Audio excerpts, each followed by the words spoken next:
আমি বাংলাদেশ ইসলামী ছাত্র সংস্থার সেক্রেটারি আফসানা আক্তার। আপনারা জেনে থাকবেন যে বিগত বছরগুলোতে আসলে আমরা সামনে এসে কথা বলার মতো সুযোগ আমাদের দেওয়া হয় নাই।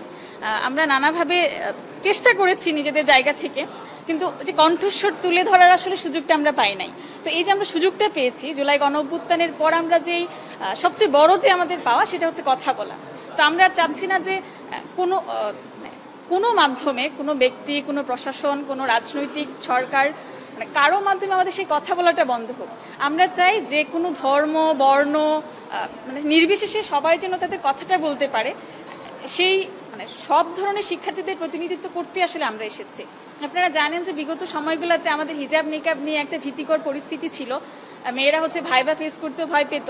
তো সেই জায়গায় যখন আমার এই ড্রেসে কেউ দেখবে যে আমি কেন্দ্রীয় ছাত্র সংসদে প্রতিনিধিত্ব করছি, আমার মনে হয় যে সেটা মেয়েদেরকে সাহস যোগাবে, যে তারা আসলে সাহস পাবে যে না, আমি আমার ড্রেস, আমার রুচি, আমার পছন্দ, সেটা আসলে আমার চলার পথে কোনো বাধা হবে না।